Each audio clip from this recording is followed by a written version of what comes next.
ಶ್ರಾವಣಿ ಕಾಟ್ಕರ್. ಮಹಾನಗರ ಪಾಲಿಕೆ ವ್ಯಾಪ್ತಿಯ ವಾರ್ಡ್ ನಂಬರ್ 8ರಲ್ಲಿ ಬರುವ ಐತಿಹಾಸಿಕ ಸ್ಮಾರಕವಾದ ಉಪಲಿ ಬುರ್ಜ್ ಹತ್ತಿರ ಸಾರ್ವಜನಿಕರು ಕಸ ಹಾಕುವುದನ್ನು ತಡೆಯಲು ಪಾಲಿಕೆಯ ಆರೋಗ್ಯ ನಿರೀಕ್ಷಕರಾದ RM ಬೆಳೆಗಾರ ನೇತೃತ್ವದಲ್ಲಿ ಬುಧವಾರ ಸಾರ್ವಜನಿಕರ ಮನೆಗೆ ತೆರಳಿ ಕಸ ಹಾಕದಂತೆ ತಿಳುವಳಿಕೆ ಮೂಡಿಸಲಾಯಿತು. ಕಸ ಹಾಕುವ ಜಾಗದಲ್ಲಿ ರಂಗೋಲಿ ಬಿಡಿಸಿ ಅರಿವು ಮೂಡಿಸಲಾಯಿತು. ಈ ಸಂದರ್ಭದಲ್ಲಿ ಪಾಲಿಕೆ ಪೌರ ಕಾರ್ಮಿಕರು ಹಾಗೂ ಅಧಿಕಾರಿಗಳು ಮತ್ತು ಸಿಬ್ಬಂದಿಗಳು ಹಾಜರಿದ್ದರು. ಆಕಳುಗಳು ಬೀಡಿ ಆಕಳುಗಳು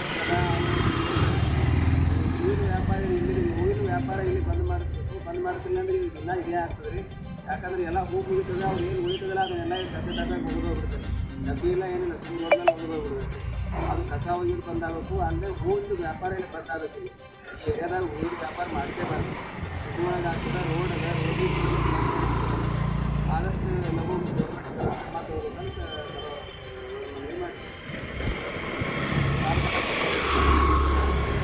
ಯಾವುದಾದ್ರೂ ಇಲ್ಲಿ ಒಯ್ಯುತ್ತಿರುವ ಯಾರಾದರೂ ಇಲ್ಲಿ ಸಾರ್ವಜನಿಕರು ಇದನ್ನು ಕೇಳಿದಲ್ಲಿ ಸಾರ್ವಜನಿಕರು ಇಲ್ಲಿ ಕಸವನ್ನು ಮತ್ತು ಹೂವನ್ನು ಏನೂ ರೀತಿಯಲ್ಲಿ ಎಸೆಯತಕ್ಕದ್ದಲ್ಲ ಅಂತ ಒಂದು